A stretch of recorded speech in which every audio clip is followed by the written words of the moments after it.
اور اس میں سب سے بڑی رکاوٹ جو ہے وہ شیطان ہے. شیطان انسان کا کھلا ہوا دشمن ہے.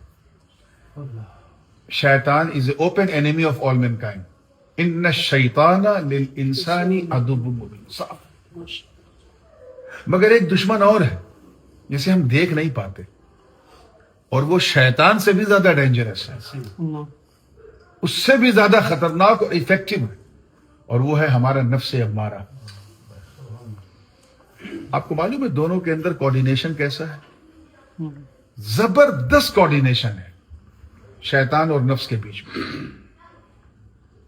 دونوں میں ایک ایسا ٹائی اپ ہے کہ شیطان اگر کسی چیز سے بہکاتا ہے تو نفس اس بہکاوے کو خوبصورت بنا دیتا ہے. جیسے شیطان نے بہکایا, ساتھیوں کے ساتھ تھے, سیٹرڈے تھا, ویکینڈ نائٹ تھی, چلو یار پب میں چلتے ہیں, شراب پیتے ہیں. اب شیطان نے ایک چیز ڈال دی. اب نفس کیا کرے گا؟ نفس آپ کو وسوسے ایسے دے گا کہ ضرور پینا, یہ پینے سے تمہارا پیٹ اچھا رہے گا, نیند اچھی آئے گی, ٹینشن فری رہو گے, انزائٹی نہیں ہوگی, ڈپریشن نہیں, اتنی دلیلیں دے دے گا نفس کی آپ پی لیں گے. ایسے ہی جب نفس بہکاتا ہے تو شیطان جو ہے وہ الذی یوسوس فی صدور الناس, وہ ہمارے اندر گھس کر کے ہمیں ایسے وسوسے دیتا ہے کہ ہم اس چیز میں آمادہ ہو جاتے ہیں. جیسے کسی نے کہا چلو معاذ اللہ انلیگل کانٹیکٹ کسی سے کر لیں, تو شیطان دماغ میں ڈالے گا کون دیکھ رہا ہے, کون دیکھ رہا ہے, کسے پتا چلے گا. تو اس طرح کے یہ دونوں کا ایک کوارڈینیشن ہے شیطان کا نفس کے ساتھ. اب آپ سوچیں کہ نفس کتنا افیکٹو ہے کہ رمضان میں شیطان جو ہے وہ قید خانے میں چلا جاتا ہے. بخاری و مسلم کی متفق علیہ حدیث کہ سلسلۃ الشیاطین, اسے زنجیر میں باندھ دیا جاتا ہے. پھر بھی لوگ روزہ چھوڑتے ہیں, پھر بھی لوگ جھوٹ بولتے ہیں, رمضان میں گناہ کرتے ہیں. یہ گناہ کون کروا رہا ہے؟ یہ نفس کروا رہا ہے, نفس امارہ. تو صوفیاء کرام, حضرت مخدوم اشرف جہانگیر سمنانی جو ہمارے مورث اعلیٰ ہیں, اور he was the king of Semnan kingdom, then he gave up the kingdom on the way of Allah سبحانہ و تعالی, کہ آج سے 750 برس پہلے انہوں نے سمنان جو ایران کا ایک پروونس ہے, وہاں کی سلطنت کو ٹھوکر مار کے بر صغیر کا رخ کیا, اور سندھ میں حضرت جلال الدین بخاری سے ملاقات کی. پھر ملتان آئے, ملتان میں حضرت رکن الدین سہروردی سے ملاقات کی. پھر وہاں سے آپ دہلی آئے, دہلی میں کافی دن قیام کیا. اس کے بعد پھر دہلی سے آپ بنگال گئے, اور مغربی بنگال میں حضرت شیخ علاء الحق پنڈوی کی خانقاہ میں 12 سال رہے. ترک سلطنت کرنے والا سلطان 12 سال رہے. پتے کے اندر ابلا ہوا صرف چاول کھاتے تھے, کیونکہ بنگالی وہی کھاتے تھے, ان کو روٹی سے مطلب نہیں. ابلا ہوا چاول پتے کے اندر 12 سال کھائے, اور اس کھانے کا فضل ایسا ہوا کہ اللہ نے انہیں جہان کا سلطان بنا دیا. سمنا کا تخت چھوڑ کے غوث الورا ہوئے, جو سلطنت کے ترک نے سلطان بنا دیا. وہ فرماتے ہیں اپنے ملفوظات میں, بلکہ بڑا دلچسپ واقعہ ہے. ہمارے کچوچا شریف کے قریب میں ایک گاؤں تھا, تو اس زمانے میں بڑے بڑے علماء وہاں ہوا کرتے تھے. جونپور کے قریب میں محمد آباد گوہنا. مخدوم پاک نے دوران خطاب فرمایا کہ لوگ میرے بندے کے بندے ہیں, الناس عبد لعبدی, لوگ میرے بندے کے بندے ہیں.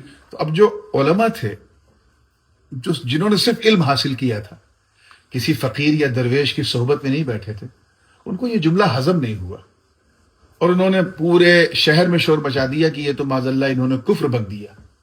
تو وہ کیوں کہ ہم سب اللہ کے بندے, اور اشرف کہہ رہے ہیں لوگ میرے بندے کے بندے, تو کیا معاذ اللہ اللہ ان کا بندہ ہے؟ یہ تو کفر ہے. تو اس زمانے میں جو قاضی القضات فی الہند ہوتے تھے, غیر منقسم ہندوستان کے, حضرت قاضی شہاب الدین دولت آبادی رحمۃ اللہ علیہ, نام بڑا مشہور ہے, مخدوم پاک کے خلیفہ تھے, اور حضرت بدیع الدین زندہ شاہ مدار کے بھی خلیفہ. تو وہ آئے بارگاہ اشرفی میں عرض کیا کہ حضور لوگوں میں بڑا انقباض ہے, بڑی بے چینی ہے, آپ نے یہ جملہ کہہ دیا کہ لوگ میرے بندے کے بندے ہیں, کچھ سمجھ میں نہیں آیا. تو آپ نے فرمایا میں نے کیا غلط کہا؟ لوگ نفس کے بندے ہیں، نفس میرا بندہ ہے.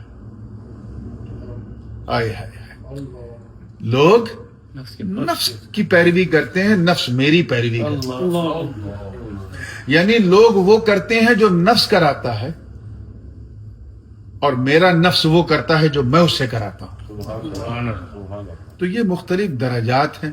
آج ہمارے لیے یورپ میں اور یہاں کی فضا میں جو سب سے بڑا چیلنج ہے وہ یہ ہے کہ ہم ان کھلی ہوئی بے حیائیوں کے درمیان اپنے نفس امارہ پر کیسے قابو پائیں. کیونکہ گناہ کی اپورچونٹی 99% ہے اور ثواب کی صرف 1% ہے. باہر نکلتے ہی ہم سے گناہ شروع ہو جاتا ہے، کبھی آنکھوں سے گناہ، کبھی غلط سن کے گناہ. تو یہ اس میں جو ملوث ہو جاتے ہیں ان کا نفس اتنا برا ہو جاتا ہے کہ حضرت فرید الدین عطار فرماتے ہیں کہ یہ نفس امارہ جو ہے یہ مومنین کا نفس نہیں، یہ کافروں کا نفس ہے. اس کی پہچان یہ ہے نفس امارہ کی کہ یہ اس میں برائیاں بھی بھلی لگنے لگتی ہیں. یعنی انسان کا نفس اتنا گندا ہو چکا ہوتا ہے کہ اسے برائیوں میں برائی نظر نہیں آتی، اور وہ اپنے شوق، اپنے ذوق، اپنی عادت کے حساب سے کرتا ہے، اور بیک ٹو بیک کرتا ہے. کبھی توبہ بھی نہیں کرتا، کبھی معافی بھی نہیں مانگتا. اللہ تعالی ہم سب کو محفوظ رکھے. یہ ہے نفس امارہ. پھر ایک دور ایسا آتا ہے کہ انسان جو ہے وہ اپنے کیے دھرے پہ نادم ہوتا ہے، شرمندہ ہوتا ہے، توبہ کرتا ہے رب کی بارگاہ میں، مگر کیونکہ اس کی عادت اسی نفس کی پیروی میں گزری تو پھر گناہ ہو جاتا ہے. تو گناہ کرتے وقت اسے جب گناہ لگنے لگے، نفس امارہ میں تو گناہ لگتے ہی نہیں، لیکن جو دوسری کیٹیگری ہے اس میں انسان کو گناہ جو ہے وہ گناہ لگتے ہیں، اور اسی لیے وہ گناہ کرتے وقت گناہ کو اچھا نہیں سمجھتا مگر کرتا ہے. نادم بھی ہوتا ہے، شرمندہ بھی ہوتا ہے، توبہ بھی کرتا ہے، روتا بھی ہے، پھر گناہ کرتا ہے. جب ایسی کیفیت ہو جائے تو اس کیفیت، اس نفس کو نفس لوامہ کہتے ہیں، جس کی قسم قرآن نے کھائی، لا اقسم بالنفس اللوامہ. یہ گنہگاروں کا نفس ہے. پہلا والا کافروں کا ہے، دوسرا گنہگاروں کا ہے. پھر ایک دور ایسا آتا ہے کہ انسان اپنے گناہوں سے پکی توبہ کر لیتا ہے، سچی توبہ کر لیتا ہے، کھری توبہ جس کو عربی میں کہتے ہیں توبۃ النصوح. جب وہ کر لیتا ہے تو اس کا نفس پھر بہکتا نہیں ہے، کیونکہ پکا ارادہ کر لیا اس نے کہ میں آج سے شراب نہیں پیوں گا، میں آج سے یہ کام نہیں کروں گا. حضور فرماتے ہیں توبہ نصوح کی پہچان یہ ہے، اس طرح کرو جس طرح گائے کے تھن سے نکلا ہوا دودھ دوبارہ اس تھن میں نہیں جائے گا، ایسے ہی توبہ نصوح ہے کہ دوبارہ اس گناہ کی طرف مائل نہیں ہوگا. جب بندہ اس مقام پہ پہنچتا ہے تو اس کا نفس ترقی کر کے نفس ملہمہ بن جاتا ہے. فَأَلْهَمَهَا فُجُورَهَا وَتَقْوَاهَا. پھر اللہ پاک اس کے گناہوں کو دھو دیتا ہے. اسی نفس کو صوفیہ نفس مومنہ کہتے ہیں، مومنین کا نفس. پھر یہی نیکی کرتے کرتے اسی نیکی پہ نفس مطمئن ہو جاتا ہے، سیٹسفائی ہو جاتا ہے، اسے ثواب اچھے لگنے لگتے ہیں، ثواب کے بغیر اسے بے چینی رہتی ہے. اس کا دل اس کیریکٹر پر اتنا مطمئن ہو جاتا ہے کہ اس کے دل کے مقام پہ اللہ پاک اس کے نفس کو کر دیتا ہے، اور اس کا نفس ملہمہ سے آگے بڑھ کے نفس مطمئنہ ہو جاتا ہے.